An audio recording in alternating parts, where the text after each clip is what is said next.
સુપ્રભાત અને good morning. Welcome to chemistry zone. ગઈકાલે આપણે લિગેન્ડ વિશે ભણ્યા હતા. તો લિગેન્ડના વર્ગીકરણ પર ફોકસ કર્યું હતું. આજે બાળકો ત્યાંથી જ આપણે આગળ વધીએ. ગઈકાલે આપણે કયા લિગેન્ડ વિશે ભણ્યા હતા? બોલો તો. એક દંતીય લિગેન્ડ અને ઉભય દંતીય લિગેન્ડ. એક દંતીય લિગેન્ડ કોને કહેતા હતા? ઋણાયન અથવા ધનાયન. ઋણાયન અથવા તટસ્થ પરમાણુમાંનો એક જ એવો તટસ્થ પરમાણુ કે ઋણાયન કે પછી ધનાયન જે એક ઇલેક્ટ્રોન યુગ્મનું દાન કરીને એક સવર્ગ સહસંયોજક બંધ બનાવે તો એ એક દંતીય લિગેન્ડ.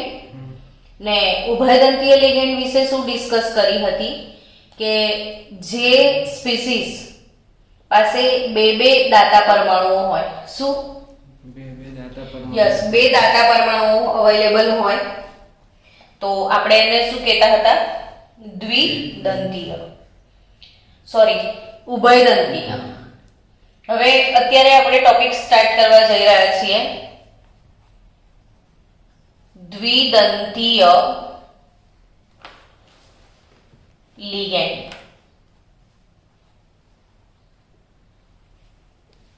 દ્વિદંતીય લિગેન્ડ કોને કહીશું?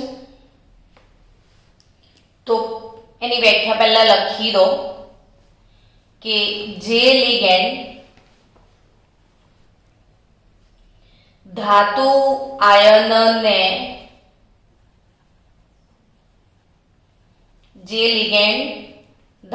આયનને બે ઇલેક્ટ્રોન યુગ્મનું દાન કરીને બે સવર્ગ સહસંયોજક બંધ બનાવે તો તેને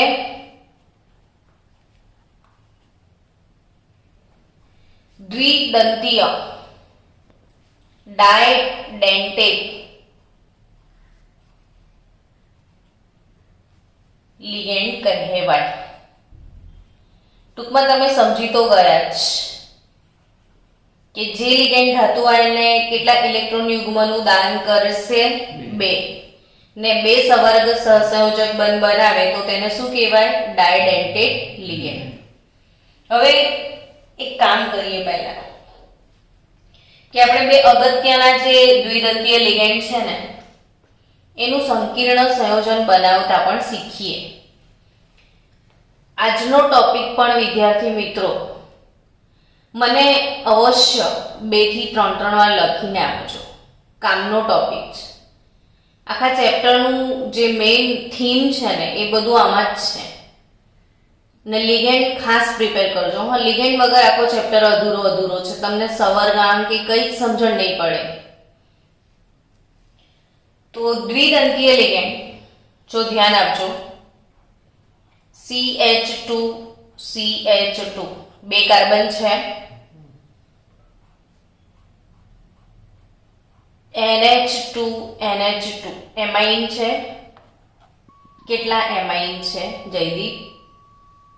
બે એમાઇન છે. જો આટલી ખબર પડી ને તો બે નાઇટ્રોજન પાસે ઇલેક્ટ્રોન યુગ્મ હશે ને તો આ નાઇટ્રોજન પણ દાતા પરમાણુ બનશે ને આ વાળો નાઇટ્રોજન પણ દાતા પરમાણુ બનશે. તો આના પાસે કેટલા દાતા છે? બે. એટલે આપણે એને શું કહીએ છીએ? દ્વિદંતીય લિગેન્ડ. તો દ્વિદંતીય લિગેન્ડ એને કેમ કહીએ છીએ એ તમને ક્લિયરલી ખબર પડી ગઈ ને? ચલો હવે આ દ્વિદંતીય લિગેન્ડ જે બી છે આપણો એ કેવી રીતે દાન કરશે ને એ આકૃતિ આવડવી જરૂરી છે. સમજો આપણે એને દાન કરતા શીખવાડીએ અને એનું નામ શીખીએ પહેલા તો. નામ શું થશે બોલવાનું? તો કે આ ઇથેન છે, 2 કાર્બન એટલે આને પહેલો ગણીએ અને બીજો ગણીએ તો 1 અને 2 બંને પર એમાઇન છે, તો ઇથેન 1 2 ડાયએમાઇન. શું નામ થશે? ઇથેન 1 2 ડાયએમાઇન. ફરીથી બોલો. ઇથેન 1 2 ડાયએમાઇન. ફૂલ પ્રેક્ટિસ કરશો ને આજે. આનું કોમન નેમ ઇથિલિન ડાયમાઇન પણ છે. કોમન નેમ શું? ઇથિલિન ડાયમાઇન. પણ આ જેટલા બી લિગેન્ડ છે ને બાળકો, એને શોર્ટકટ થી રિપ્રેઝન્ટ કરવામાં આવે. હવે તમે સંકીર્ણ સંયોજન લખો બરાબર, ને એમાં આવડો મોટો લિગેન્ડ લખવા બેસો તો કેટલું મોટું લખાય. એટલે આ લોકોના શોર્ટ નેમ આપી દીધા છે. તો આ લિગેન્ડનું શોર્ટ નેમ શું? EN. શું છે એનું શોર્ટ નેમ? EN છે. મને વારે વારે સ્કેચ પેન ખોવાઈ જાય છે. તો આનું શોર્ટ નેમ શું છે? EN. આ EN યાદ રાખવાનું અને ખાસ ભૂલ્યા વગર યાદ રાખો કે EN એટલે દ્વિદંતીય લિગેન્ડ. EN કેવો લિગેન્ડ છે? દ્વિદંતીય લિગેન્ડ છે. હવે આ EN નું ધારો કે કોઈ સંકીર્ણ છે PT EN ટ્વાઇસ. કયું સંકીર્ણ? PT EN twice plus 2. આ એક સંકીર્ણ છે બરાબર. તો આ જે પ્લેટિનમ છે ને એને કેટલી જગ્યાએથી દાન મળ્યું હશે, એને કેટલા બંધ બનાયા હશે એ આવડવું બહુ જરૂરી છે. હવે આપણે આ EN કેટલા દંતીય લિગેન્ડ છે એવું કહો? દ્વિદંતીય. એટલે એક EN 2 જગ્યાથી દાન કરશે, તો 2 EN કેટલી જગ્યાથી દાન કરશે? 4. સમજી ગયા? એક ગાયને 2 શિંગડા હોય તો 2 ગાયના કેટલા હોય? 4 હોય કે નહીં? તો આપણી આ એક ગાય 2 શિંગડા વાળી છે, તો 2 ગાય ભેગી થઈને અહીંયા EN ટ્વાઇસ લખ્યું છે ને, તો એના કુલ કેટલા શિંગડા હશે? 4 હશે. એટલે અહીં આગળ પ્લેટિનમ જે ધાતુ છે ને એની આજુબાજુ 4 દાતા પરમાણુ હશે. અર્થાત પ્લેટિનમનો સવર્ગાંક, પ્લેટિનમનો શું? 4 થાય. આ સવર્ગાંક સમજણ પડશે ને એના પર આખું ચેપ્ટર છે. તો એ સવર્ગાંક લિગેન્ડની દાંત પરથી ખબર પડશે કે એને કેટલા શિંગડા છે એ ખબર હોવી જોઈએ. એટલે અહીંયા પ્લેટિનમનો સવર્ગાંક કેટલો છે? 4. હવે એની આકૃતિ બનાવતા શીખવાડું તમને કે આ પ્લેટિનમ છે. પહેલા હું તમને શોર્ટકટ પેટર્ન શીખવાડું ને પછી લોંગ કટ. આ પ્લેટિનમ છે, એને 4 બાજુથી દાન મળવાનું છે એ વાત નક્કી. આ 2 દાન EN તરફથી આવશે એટલે શોર્ટકટમાં EN આ 2 બાજુથી દાન આપશે ને આ 2 બાજુથી પણ EN દાન આપશે. થઈ ગયું? સંકીર્ણ બની ગયું +2 વાળું. પણ ફૂલ્લી લખીએ તો કઈ રીતે લખાય સમજાવું. તમે આ રીતે રિપ્રેઝન્ટ કરો તો બી ચાલશે કે એક નાઇટ્રોજન અહીંથી દાન આપશે ને એક અહીંથી, પણ એને વ્યવસ્થિત રિપ્રેઝન્ટ કરવું છે આની રીતે. તો દાતા પરમાણુ કોણ છે આપણો? નાઇટ્રોજન છે. એટલે અહીંયા નાઇટ્રોજન લખી દેવો પડશે તમારે. બંને બાજુથી દાન કોણ કરશે? નાઇટ્રોજન. હવે સમજો કે નાઇટ્રોજન જોડે કોણ છે? હાઇડ્રોજન. પછી નાઇટ્રોજન જોડે કોણ જોડાયો છે? કાર્બન. એ કાર્બન જોડે કોણ છે? કાર્બન મતલબ CH2 જોડે CH2 ને પછી એની જોડે ફરીથી NH2. સમજી ગયા? આ ગોળ વળીને આખું આ CH2 NH2 બે બાજુથી આ રીતે દાન કરવું જોઈએ. જો NH2 થયું, CH2 પડી કે ના પડી? ખબર. જો ફરીથી બનાવીએ, ચલો ફરીથી સમજો કે પ્લેટિનમ તમે લખી દીધું, કોને દાન કરવાનું છે? En ને. દાતા પરમાણુ પહેલા લખી દેવાનો. કોણ? નાઇટ્રોજન. એટલે NH2 થયો. NH2 જોડે કોણ? CH2. CH2 જોડે કોણ? CH2. CH2 જોડે પાછો કોણ? Na2 ને N તરફથી દાન. થઈ ગયું? હવે આ ભૂલી જાઓ. આવી ગયો ઇથેન 1,2 ડાયમાઇન. ફરીથી જો NH2 NH2 જોડે બંને જોડે કોણ છે? CH2 CH2. થઈ ગયું કનેક્ટ. એની પર +2 વીજભાર મૂકી દો. ઇથેન 1,2 ડાયએમાઇન થયું કે ના થયું? ઇથેન 1,2 ડાયએમાઇન. હવે આ ઇથેન 1,2 ડાયએમાઇન જે બી છે, ઇથેન 1,2 ડાયએમાઇન એનું સંકીર્ણ બનાવ્યું. એવો બીજો દ્વિદંતીય લિગેન્ડ OX -2. આના પછી હું દ્વિદંતીય લિગેન્ડનો લિસ્ટ પણ લખાવું છું, પણ પહેલા આને કેવી રીતે સંકીર્ણની આકૃતિ દોરવી એ આવડવી જરૂરી છે. OX -2. તો આ OX -2 સિમ્બોલ કોના માટે વપરાય? તો ઓક્ઝેલેટો. OX -2 એટલે શું? ઓક્ઝેલેટો. કોણ? OX -2 એટલે ઓક્ઝેલેટો. ડન. તો આ ઓક્ઝેલેટો OX -2. તો ઓક્ઝેલેટો લિગેન્ડ એટલે C, single bond C, double bond O, double bond O. આ ઓક્ઝેલેટો. એકચ્યુઅલી ઓક્ઝેલેટો એટલે COOH. COOH. સમજો વસ્તુને. COOH બે વાર. Ethane 1,2 dioic acid. કેટલા કાર્બન છે? એટલે ઇથેન.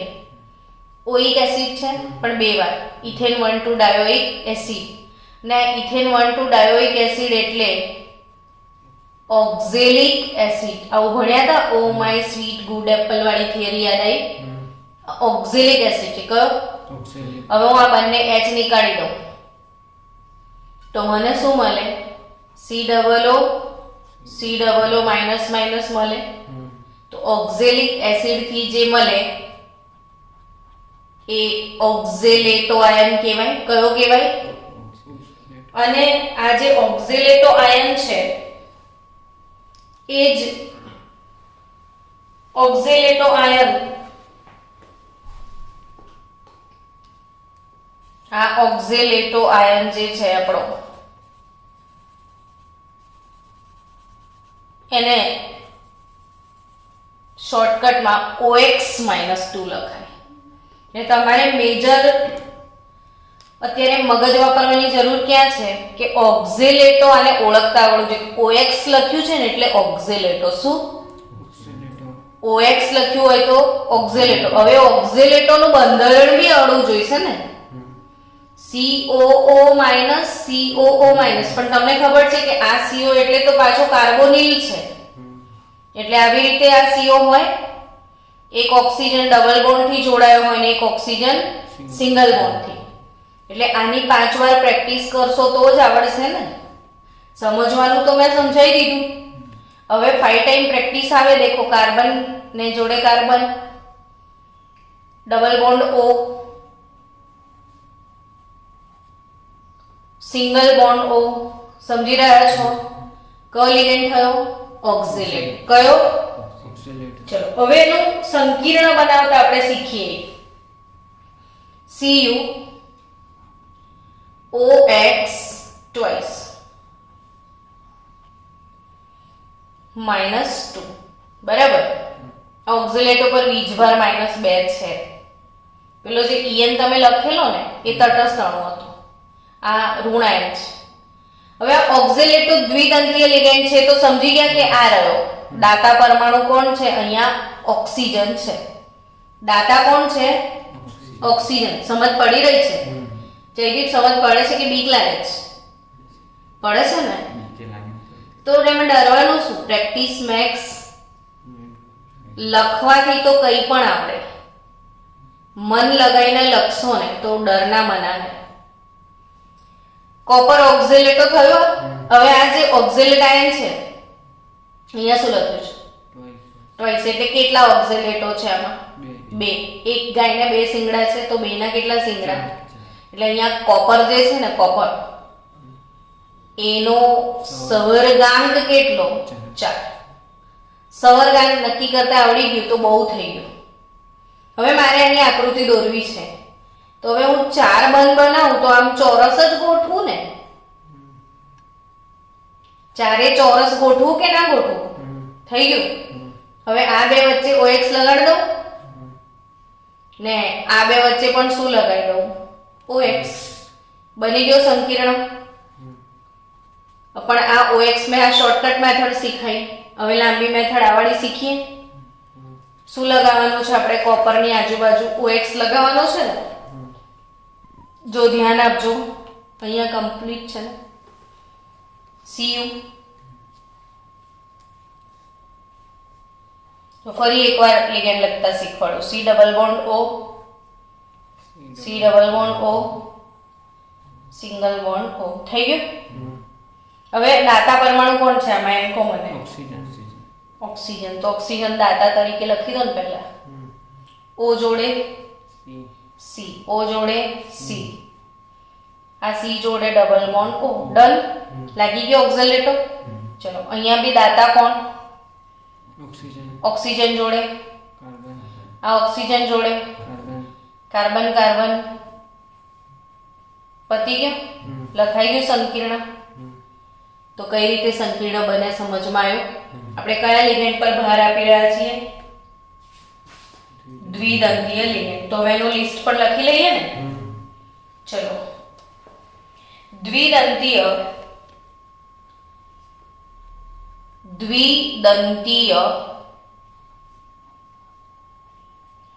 તટસ્થ લિગેન્ડ. શું? દ્વિદંતીય તટસ્થ લિગેન્ડ. યસ, દ્વિદંતીય તટસ્થ લિગેન્ડ પહેલા સમજીએ. તો દ્વિદંતીય તટસ્થ લિગેન્ડમાં એક નામ તો હમણાં જ તમે ભણી ગયા. CH2, CH2, NH2, NH2. શું નામ છે બોલો? Ethane 1,2-diene. ઇથેન 1,2-diamine એટલે EN થાય. ઇથિલિન ડાયામાઇન. આપણે દ્વિદંતીય કયા લિગેન્ડની વાત છે? તટસ્થ, તટસ્થ, કે જેના પર વીજભાર કેટલો ગણવાનો આપણે? શૂન્ય. વીજભાર કેટલો ગણવાનો? શૂન્ય. હવે એવો બીજો દ્વિદંતીય ligand CH2, CH2, NH2, NH2, NH2. જો અરે અહીં નહીં આવે, આટલું જ. શું લાગ્યું તમને? ઇથેન તો નથી. propane, 1 2 3 પ્રોપેન છે, પછી 1 અને 3 છે ને ડાયએમાઇન બી છે. તો પ્રોપેન 1 3 ડાયએમાઇન, જેને PN કહેવાય. શોર્ટકટમાં શું કહેવાય? PN. પ્રોપેન ડાયએમાઇન PN ને ઇથેન ડાયએમાઇન EN. તો ENPN. આ એક દાંત આ રહ્યો ને એક દાંત આ રહ્યો. આ બંને કેવા લિગેન્ડ છે? દ્વિદંતીય તટસ્થ, દ્વિદંતીય તટસ્થ લિગેન્ડ છે. તો હવે શું આપણે લખીશું? દ્વિદંતીય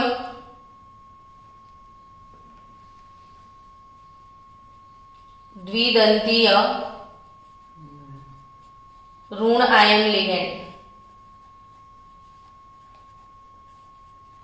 દ્વિદંતીય ઋણ આયન લિગેન્ડ. તો દ્વિદંતીય ઋણાયન લિગેન્ડમાં CO3 -2 CO3 -2 નામ બોલો ચલો આવડતું હોય તો કાર્બોનેટ. આપણે આ હજી સુધી ના તૈયાર કર્યું હોય એવું બને કોઈ દિવસ? કેલ્શિયમ કાર્બોનેટ ભણ્યા હતા ને, હજી સુધી કાર્બોનેટ ના ભણ્યા હોય એવું તો બને જ ને. તો આ CO3 -2 ને શું કહેવાય? કાર્બોનેટો. લિગેન્ડ તરીકે વર્તશે તો કાર્બોનેટો. ચલો SO4 -2 જયદીપ બોલ ચલ. SO4 તો સાંભળ્યું છે ને અત્યાર સુધી. સલ્ફેટો. સલ્ફેટો ને હમણાં જ એક ભણ્યા COO માઇનસ. એને આ રીતે બી લખાશે. જો 2 કાર્બન છે ને 4 ઓક્સિજન છે. C2O4 -2 ઓક્ઝેલેટો. ડન. તો દ્વિદંતીય ઋણાયન લિગેન્ડ કાર્બોનેટો, સલ્ફેટો અને ઓક્ઝેલેટો. દ્વિદંતીય ઋણાયન લિગેન્ડ કાર્બોનેટો, સલ્ફેટો અને ઓક્ઝેલેટો. ચલો એ સિવાય છે ને બીજો પણ એક દ્વિદંતીય લિગેન્ડ છે. એક્સ્ટ્રા યાદ રાખજો તમે વધારાનો, એટલે એ બાને આપણું થોડું રિફ્રેશમેન્ટ થઈ જાય. આપણે છેલ્લું ચેપ્ટર ભણ્યા હતા ને જેમાં ગ્લાયસીન ભણ્યા હતા, તો ગ્લાયસીનનું બંધારણ યાદ રાખજો. એમિનો એસિડ છે CH2, આ બાજુ NH2 ને આ બાજુ COO-. આ ગ્લાયસીન એમિનો એસિડ છે. CH2 ને આ બાજુ NH2 ને આ બાજુ COO. આ એસિડ ને આ એમિનો. આ કયો એમિનો એસિડ હતો? ગ્લાયસીન હતો ને. તો આમાં જો એક પરમાણુ નાઇટ્રોજન છે દાતા તરીકે અને એક ઓક્સિજન દાતા છે, તો આ ગ્લાયસીનેટો. ગ્લાયસીન એમિનો એસિડ છે તો આને શું કહેવાય? ગ્લાયસીનેટો. શોર્ટકટમાં GLY ગ્લાયસીનેટો છે આ. ચલો હવે નેક્સ્ટ આપણું નેક્સ્ટ કામ ત્રિદંતીય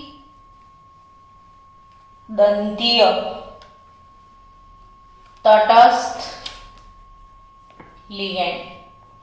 હવે વ્યાખ્યા લખું કે તમને આવડી જ ગઈ સરસ રીતે? આવડી ગઈ તો બોલો તો. જે લિગેન્ડમાં 3 જે લિગેન્ડ 3 ઇલેક્ટ્રોન યુગ્મનું દાન આપીને 3 સવર્ગ સહસંયોજક બંધ બનાવે. જે લિગેન્ડ ધાતુ પરમાણુને 3 ઇલેક્ટ્રોન યુગ્મનું દાન, આ લોકો આપશે કોને દાન? ધાતુને આપશે ને. તો જે લિગેન્ડ ધાતુ પરમાણુને 3 ઇલેક્ટ્રોન યુગ્મનું દાન આપીને 3 સવર્ગ સહસંયોજક બંધ બનાવે તો એને ત્રિદંતીય લિગેન્ડ કહેવાય. આપણે ત્રિદંતીય તટસ્થ લિગેન્ડની ડિસ્કસ કરવાની છે.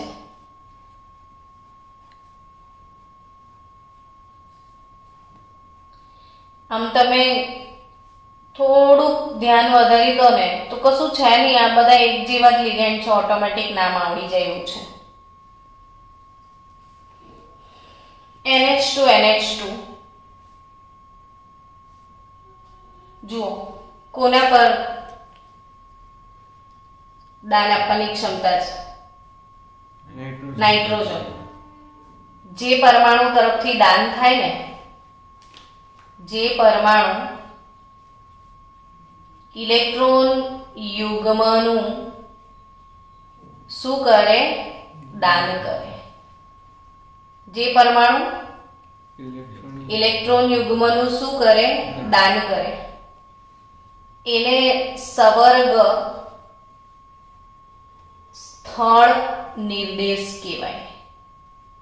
એને શું કહેવાય? સવર્ગ સ્થળ નિર્દેશ. આમાં ઇલેક્ટ્રોન યુગ્મનું દાન નાઇટ્રોજન પરથી થવાનું છે ને, તો નાઇટ્રોજનને શું કહેવાય? સવર્ગ સ્થળ નિર્દેશ. જે પરમાણુ ઇલેક્ટ્રોન યુગ્મનું દાન કરે એને શું કહેવાય? સવર્ગ સ્થળ નિર્દેશ. આ પણ સવર્ગ સ્થળ નિર્દેશ છે, આ પણ સવર્ગ સ્થળ નિર્દેશ છે. આની પાસે કેટલા સ્થળ નિર્દેશ છે? 3. એટલે આ ત્રિદંતીય લિગેન્ડ. હવે નામ સોચો. તો કે પ્રોપેન 1 2 3, 3 એ 3 પર છે. કેટલા છે? ટ્રાય. અને છે એમાઇન. તો પ્રોપેન 1 2 3 ટ્રાય એમાઇન. હવે લાગે છે બીક જયદીપ? નથી લાગતી ને? ધીરે ધીરે practice max main perfect. Propane 1 2 3 try amine. અને એક શોર્ટકટમાં પીટીએન કહેવાય, પ્રોપેન ટ્રાય એમાઇન. જો પીએન એટલે પ્રોપેન ડાયએમાઇન, ઈએન એટલે ઇથેન ડાયએમાઇન ને પીટીએન એટલે પ્રોપેન ટ્રાયએમાઇન. આ ટ્રાયનો ટી છે. સમજી ગયા? ચલો હવે આપણે કોઈક સંકીર્ણ બનાવીએ. સંકીર્ણ બનશે ને તો સમજ પડશે કે આ કઈ રીતે કનેક્ટ કરવાનું. ધારો કે કોઈ સંકીર્ણ જે CR PTN twice પ્લસ 3. કયું કોમ્પ્લેક્સ છે? CR PTN twice plus 3 complex છે. બરાબર. હવે આ CR PTN twice પ્લસ 3, તો આમાં ક્રોમિયમની બાજુમાં PTN લિગેન્ડ છે. એક આ ગાય કેવી છે? કેટલા શિંગડા વાળી ગાય છે? 3 શિંગડા વાળી. આવી કેટલી ગાય છે? 2. એક ગાયને 3 શિંગડા, તો 2 ગાયના કેટલા? 6 થશે ને. તો અહીં આગળ ક્રોમિયમનો સવર્ગાંક બોલો. 6. ક્રોમિયમનો સવર્ગાંક 6. સમજી રહ્યા છો? કેટલો થશે ક્રોમિયમનો સવર્ગાંક? 6. તો ક્રોમિયમનો સવર્ગાંક 6. હવે આ ક્રોમિયમ એનો 6 સવર્ગાંક હોય તો એની બાજુમાં તમારે 6 બંધ મૂકી દેવાના. કેટલા બંધ મૂકી દીધા મેં? 6. એક આ બાજુ ને એક આ બાજુ. થઈ ગયું? હવે આમાં દાતા પરમાણુ કોણ છે જોઈ લો. એટલે પહેલું કામ એ કરો, 3 દાતા, 3 દાતા નાઇટ્રોજન છે, મૂકી દીધા. એની જોડે કોણ છે? એ પણ કામ પતી ગયું. નાઇટ્રોજન આ 3 એમિનો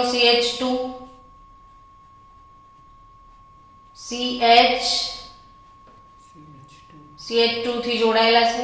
ડન. અહીં પણ 3 દાતા કોણ? નાઇટ્રોજન જોડે NH2 એની જોડે CH2 CH2. Okay, this is 3 plus. Done. બનાવતા આવડી ગયું સંકીર્ણ? ખબર પડી કે ના પડી? તો આ ત્રિદંતીય તટસ્થ લિગેન્ડનું જે નામ આવે લિસ્ટ, તો કોને યાદ કરશો? બોલો તમે લોકો. ત્રિદંતીય તટસ્થ લિગેન્ડમાં તમારું ફેવરિટ નામ કયું આવે? PTN. શું આવે? PTN. તટસ્થ લિગેન્ડ જેનો વીજભાર આપણે કેવો કન્સિડર કરીએ? 0. આનો વીજભાર શું કન્સિડર કરવાનો છે? 0. PTN નો. તો આ ત્રિદંતીય તટસ્થ લિગેન્ડ છે. આપણે PDF બનાવવાની છે. હવે ત્રિદંતીય તટસ્થ લિગેન્ડ પછી ત્રિદંતીય ઋણ આયન. ત્રિદંતીય ઋણ આયન લિગેન્ડ જે છે એની ડિસ્કસ કરીએ આપણે. કેવો ત્રિદંતીય ઋણ આયન લિગેન્ડ કયો છે? તો PO4 -3 ASO4 -3. PO4 - 3 ASO4 - 3. આ PO4 - 3 ને કહેવાય ફોસ્ફેટો ને ASO4 - 3 ને આપણે કહીશું આર્સેનેટો. ફોસ્ફેટો અને શું આર્સેનેટો. PO4 - 3 એટલે ફોસ્ફેટો ને ASO4 - 3 એટલે આર્સેનેટો. હવે એક કામ કરો, 5 વખત આ ફોસ્ફેટોનું બંધારણ બનાવતા આવડવું જોઈએ. આ P એટલે ફોસ્ફરસ લખી દીધો. ફોસ્ફરસ છે ને આવર્ત કોષ્ટકમાં 15મા સમૂહનો સભ્ય છે. કયા સમૂહનો? એટલે 5 બંધ બનાવે. એટલે આ 1 2 3 4. હવે 5મો ડબલ કરી દેવાનો. એક ઓક્સિજન અહીંયા થઈ ગયા 4 ઓક્સિજન. આ ઓક્સિજન જોડે ડબલ બોન્ડ બની ગયો એટલે આના પર વીજભાર નહીં આવે.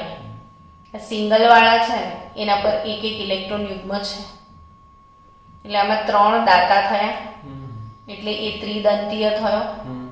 3 દાતા ઓક્સિજન છે. તો ફોસ્ફેટ જે છે ને ફોસ્ફેટો એનો બંધારણ દોરતા આવડવું જોઈએ. તો ચલો ફટાફટ 5 વખત દોરી નાખો બધા જ. કેટલી વાર દોરો? 5 વાર. પોસ્ટ ચલો ફોસ્ફેટો લિગેન્ડ આપણે એનું કોઈ સંકીર્ણ બનાવતા શીખીએ. માની લો કોઈ સંકીર્ણ છે CrPO4 twice -3. બરાબર? CrPO4 twice એટલે આ ક્રોમિયમ જે છે ને એની આજુબાજુ કેટલા ફોસ્ફેટ દેખાય છે? 2. એક ગાયને કેટલા શિંગડા છે? 3. તો 2 ગાયના 6. એટલે ક્રોમિયમ જે છે એનો સવર્ગાંક કેટલો થયો? 6. ડન. 6 સવર્ગાંક હોય ને એટલે મનમાં બોલી જ જવાનું કે કયો આકાર હશે? અષ્ટફલકીય જ હોય. 6 સવર્ગાંક પર કયો આકાર હોય? તમે અષ્ટફલકીય આકાર કેવો હોય સમજાવો. કે ધારો કે આ ક્રોમિયમ છે તો 1 2 3 4 ચોરસ થયો. પછી એક ઉપર ને એક નીચે. આ અષ્ટફલકીય આકાર કહેવાય. સમજ્યા? હવે એ જ એક ઉપર ને એક નીચે છે. આ ચોરસ તો છે તો આ બાજુ બી ઉપર નીચે તો રખાય ને. આપણે આમ લીધા એને આમ બી લેવાય ને. સમજી રહ્યા છો? તો બસ એ જ કરવાનું છે કે ભાઈ આ CR 1 2 3 4 5 6. ડન. કયો આકાર? કયો આકાર? અષ્ટફલકીય. હવે દાતા પરમાણુ કોણ છે આમાં? Am done. ઓક્સિજન જોડે 3 ઓક્સિજન છે એની સાથે કશું જોડાયું હોય તો P ને ડબલ બોન્ડ O. પતી ગયું? ચલો આની જોડે બી શું જોડાયું છે? 3 આ ઓક્સિજન દાતા પરમાણુ છે. 3 ઓક્સિજન જોડે અલ્ટિમેટલી ફોસ્ફરસ જ જોડાયેલો છે ને. થઈ ગયું ને? આ જે સંકીર્ણ બન્યો એ CrPO4 twice -3. આને પોઝ કર. ચલો આને ફરીથી 3